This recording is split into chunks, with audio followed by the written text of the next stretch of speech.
ఇళ్ల స్థలాలు ఇవ్వడం అనేది గొప్ప ఘట్టం. ప్రతి కుటుంబానికి ఇల్లు పేదలకి సెంటున్నర భూమి చొప్పున మా మండలం మొత్తం ఒక యుద్ధ ప్రాతిపదికన జరిగింది. అందరికీ పట్టాలని ఇచ్చాం. ఏదైనా ఒకటి రావాల్సి ఉందా మా గవర్నమెంట్ ఇచ్చినాక మరలా భూమి మరలా ఇస్తాము. అందరూ ఒక ఊర్లిల్లే కనపడుతున్నాం.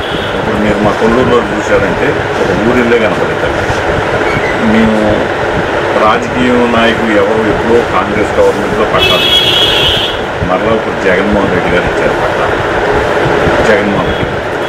జగన్మోహన్ రెడ్డి గారు చేసే ప్రతి పని ఇప్పుడు ఏంటంటే ఒక ముఖ్యమంత్రి పేరు చెప్పగానే ఒక బ్రాండ్, ఎన్టీ రామారావు పేరు చెప్పగానే కేజీ ₹2 బియ్యం, రాజశేఖర రెడ్డి గారి పేరు చెప్పగానే ఆరోగ్యశ్రీ ఫీజు రింబర్స్మెంట్, జగన్మోహన్ రెడ్డి గారి పేరు చెప్పగానే అసలు ఇన్ని పథకాలని చెప్పడానికి వాలంటీర్లు తెలియాలి. ఆ లిస్టు మాకు తెలిసిన లిస్టు ఆసరా అని, చేయూతని, ఫీజు రింబర్స్మెంట్ అని అనేక ఇప్పుడు స్కూల్స్ ఉన్నాయి. స్కూల్స్ కార్పొరేట్ స్కూల్ తలదనేటట్టు ఉన్నాయి. స్కూల్స్ ఇంగ్లీష్ మీడియం ప్రతి పిల్లల సమానత్వం, అందరికీ స్కూల్ డ్రెస్, షూ, బ్యాగు అందరూ సమానంగా కనపడుతున్నారు.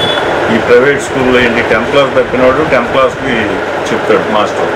అదే ఎంఏ బీఈడీలు చేసినవాడు గవర్నమెంట్ స్కూల్స్లో వాళ్ళని ఉపయోగించుకోవాలి. అందుకని మాకు స్కూలు కార్పొరేట్ స్థాయిలో స్కూళ్ళు వాష్రూమ్స్ కానీ అన్నీ మంచిగా బల్లలు కానీ అన్ని పిల్లలకి ఏంటంటే అసలు ఆ స్కూల్కి వెళ్ళాలి, ఈరోజు స్కూల్కి వెళ్ళకపోతే ఏమైపోద్దని అన్నట్టు. మళ్ళీ అమ్మఒడి పిల్లలు చదువుకుంటుంటే ఒక్కొక్కరు ₹15,000 అమ్మఒడి ఇచ్చాం. మా జగన్మోహన్ రెడ్డి గారు ఏం చెబుతున్నారంటే మీరు ఏమీ చెప్పొద్దు, మనం చేసిన పనులు ప్రతి కుటుంబానికి అభివృద్ధి జరిగింది అనుకుంటేనే మాకు ఓటేయండి.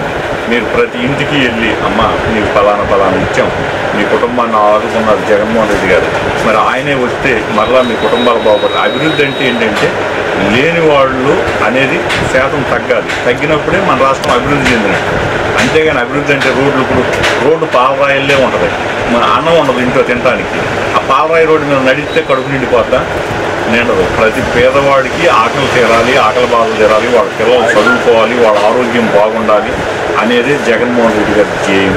అందుకనే ఆయన ముందు పేదల కుటుంబాలు బాగుండాలి, నా ఎస్సీ నా బీసీ నా మైనార్టీ అనేది ఏంటంటే ఆయన వాళ్ళందరినీ ఒక స్థాయికి తీసుకొచ్చాడు. ఇవాళ రోజున ప్రతి కుటుంబంలో పిల్లలు చదువుకుంటున్నారు, ప్రతి కుటుంబం ఆర్థిక ఇబ్బందుల నుంచి ఒడ్డున పడింది, ప్రతి కుటుంబానికి మంచి చేకూరింది. అది పరిస్థితి. రాష్ట్రంలో మరలా గవర్నమెంట్ మాదే అధికారంలోకి వస్తుంది, ఆయన చేసిన మంచి పనులే మమ్మల్ని గెలిపించడానికి దోహదపడతాయి అని చెప్పి. అంటే వాలంటరీ వ్యవస్థ సరిగ్గా జరగట్లేదని చెప్పి పవన్ కళ్యాణ్ గారు చెప్పి ఏమండి వాలంటీర్ వ్యవస్థ సరిగా జరగట్లేదంటే దేనికి? ఉదయం వెళ్ళి తెల్లారుదామని 5 గంటలకు తలుపు తట్టి పెన్షన్ ఇచ్చి వస్తాం వల్ల వాలంటీర్ వ్యవస్థ జరగట్లేదా? వాలంటీర్ ఇంతకుముందు పెన్షన్ తీసుకోవాలంటే ప్రతి ఒక్కడు ఆ ఆఫీస్కి వచ్చి ఆ ఆఫీసులో పడిగాపులు కాసి ఆ ఆఫీసులో వస్తాడో రాడో తెలియదు, సెలవు పెడతాడో తెలియదు, అన్నిటికీ ఈరోజు మళ్ళీ రిక్షా కట్టించుకొచ్చి నడవలేని మనిషి వికలాంగులు ఉంటే మళ్ళీ ఆ రిక్షా బాడికి మళ్ళీ రేపిచ్చి ఈ తిరగటం అనేది జరగకుండా వాలంటీర్ ఇంటికి వెళ్ళి ఇస్తాం వల్ల జరగట్లేదు అంటారా? లేకపోతే గ్రామ సచివాలయాల్లో మనకి రేషన్ కార్డు కావాలన్నా, లేదు ఇన్కమ్ సర్టిఫికేట్ కావాలన్నా, క్యాష్ సర్టిఫికేట్ కావాలన్నా, ఏది కావాలన్నా, మన 10(1) అడంగలు కావాలన్నా అవన్నీ సచివాలయాల్లో వాళ్ళు అందించడం వల్ల జరగట్లేదు అంటారా? అది వరకు ఎంఆర్ఓ ఆఫీస్ చుట్టూ తిరిగేవాళ్ళు. ఎంఆర్ఓ గారు ఒకరోజు ఉండొచ్చు, ఒకరోజు ఉండకపోవచ్చు, పని ఒత్తిడి వల్ల ఆయన చేయకపోవచ్చు, ఎన్నో ఇబ్బందులు పడేవాళ్ళు ప్రజలు. ఇవాళ వాలంటీర్ వ్యవస్థ వలన ప్రతి ఒక్క గ్రామంలోనూ అన్ని పనులు ఇంటికి ప్రజల వద్దకు పాలన అనేది ఇది. అసలు ప్రతి ఇంటికి వెళ్ళి వాలంటీర్ సమస్య తెలుసుకుని వాళ్ళకి ఏం కావాలో ఏంటో, ఆఖరికి పెన్షన్ పెట్టాలన్న ఆఫీసుకు రాకుండా వాలంటీర్ ఈడు అర్హుడు అనుకుంటే అప్లికేషన్ పెట్టించేసి సంతకాలు పెట్టి ఆన్లైన్లో అప్లోడ్ చేసి అతనికి అంకులు పెన్షన్ వచ్చిందని చెప్పే పరిస్థితి వచ్చింది. అంతేగాని మనం ఆఫీసుల చుట్టూ తిరిగి మనకు పెన్షన్ రాలేదు, ఒక కులం చూడటల్లా, మతం చూడటల్లా, రాజకీయం చూడటల్లా, వీళ్ళందరూ ఇప్పుడు తీసుకున్న పెన్షన్దారులందరూ పోయినసారి జగన్మోహన్ రెడ్డి గారు ఓటేశారా? వేయలా. అయినా సరే నాకు ఓటేసినా వేయకపోయినా అందరూ నా వాళ్ళేనన్న ఉద్దేశంతో ప్రతి ఒక్కరికి పెన్షను, ఇళ్ల పట్టాలు, అమ్మఒడి, రైతు భరోసా, చేయూత అన్ని పథకాలు ప్రతి ఒక్క కుటుంబానికి చేరుతున్నాయి. అంటే జగన్మోహన్ రెడ్డి గారు కృతనిశ్చయంతో మన రాష్ట్రాన్ని ముందుకు తీసుకెళ్లాలని చెప్పి ఆయన చేసే కృషి రేపు మమ్మల్ని గెలిపించింది. గవర్నమెంట్ మాదే ఉంటుంది, మరలా మేమే అధికారంలో పడతాం. మరి మన తెలుగు రాష్ట్రంలో మీరు 100% జగన్మోహన్ రెడ్డి గారిని గెలిపించుకుంటారా? 175కి 175 100% జగన్మోహన్ రెడ్డి గారు వెళ్తారు. మాకు ఇక్కడ లంక గ్రామాలు ఉన్నాయి, పర్మనెంట్ పట్టాలు లేవు. ఒక్కొక్కటి 3 ఎకరాలు 4 ఎకరాలు ఉన్నాయి. పిల్లల్ని ఏదైనా చదివించుకోవాలంటే ఆ భూములు బ్యాంకులో పెట్టుకోవాలంటే పనికిరావు.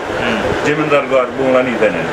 ఇంతకుముందు ఇక్కడ నుంచి వెళ్ళిన మినిస్టర్ గారు నాగార్జున గారు ఆయన కృషి వల్ల మాకు మా లంక గ్రామాలకి పర్మనెంట్ పట్టాలు ఇప్పించారు. అదేవిధంగా ఇప్పుడు మాకు ఇన్ఛార్జిని ఇచ్చారు వరకుటి అశోక్ బాబు గారు. అశోక్ బాబు గారు వచ్చినాక భయపడుతున్నారు జనం. ఆయనకి షీట్ లేదు, ఆయన వెళ్ళిపోతున్నాడు. ఏంటంటే అది ఒక దుష్ప్రచారం చేయాలనే ఉద్దేశంతో. కానీ అశోక్ బాబు గారు మాకు ఇంతకుముందే ఒక గొప్ప నాయకుడిని ఇస్తే మా నియోజకవర్గానికి అంతకన్నా గొప్ప నాయకుడిని మళ్ళీ మాకు అందించారు. ఎందుకంటే అశోక్ బాబు గారు ప్రజల మనిషి, పేదల మనిషి. అశోక్ బాబు గారికి మంచి మెజార్టీతో గెలిపిస్తాం. అశోక్ బాబు గారు అందరినీ దగ్గరకు తీసుకుని ఆప్యాయతగా వాళ్ళ కుటుంబం మొత్తం ఇవాళ రోజున ప్రజల్లో ఉంటున్నారు. పేదలు ఎక్కడున్నారంటే ఆయన వెళ్తా కట్ట మీద ఎస్సీ ఎస్టీలు ఏదన్నా మైనార్టీలు వీళ్ళంతా కట్టల మీద ఓటు లేకపోతే రేషన్ కార్డు లేకుండా అసలు ముందు ఆయన దిగి వాళ్ళ కుటుంబాలు వాళ్ళ ఇళ్లలోకి వెళ్ళిపోయి ఏందమ్మా మీరు ఇంకా పూరిల్లోనే ఉన్నారు ఏంటంటే మాకు sir Aadhaar card ration card రాలేదంటే వాళ్ళందరికీ ఇచ్చేసి అందరినీ పేదలను పలకరించి ఆప్యాయతగా మంచిగా అసలు వాళ్ళకి ఏదైనా ఇబ్బంది వచ్చినా నేనున్నాను అనే హామీ ఇచ్చే మనిషి మా వరకుటి అశోక్ బాబు గారు. అశోక్ బాబు గారిని మా నియోజకవర్గంలో మంచి మెజార్టీతో గెలుపుతాము. అశోక్ బాబు గారికి ఉన్నంత మనసు ఏ రాజకీయ నాయకుడికి ఏ ఎమ్మెల్యేకి లేదు. ఆయన ఇవాళ రోజున మా నియోజకవర్గంలో కూచిపూడిలో నివాసం ఉంటున్నారు. ఆధార్ కార్డు రేషన్ కార్డులు అన్నీ మార్చుకుని ఆయన అక్కడే నివాసం ఉంటారు. ఎవరెళ్ళినా అందుబాటులో ఉంటారు. ఆయన కానీ ఆయన సతీమణి కానీ ఆయన పిల్లలు కానీ ఎవరు వెళ్ళినా సరే ముందు స్పందించి మీకేమిటి ఇబ్బంది ఏం కావాలి ఏంటని స్పందించి ఆ తగిన డిపార్ట్మెంట్కి ఫోన్ చేసి మా వాళ్ళు వస్తున్నారు వీళ్ళకి పని చేసి పెట్టండి సార్ ఇది జెన్యూను అని చెప్పి మంచి మాకు అండగా మాకు రేపొద్దున భవిష్యత్తులో కూడా ఆయనే మాకు అండగా ఉంటారని మా నియోజకవర్గానికి సెలవు.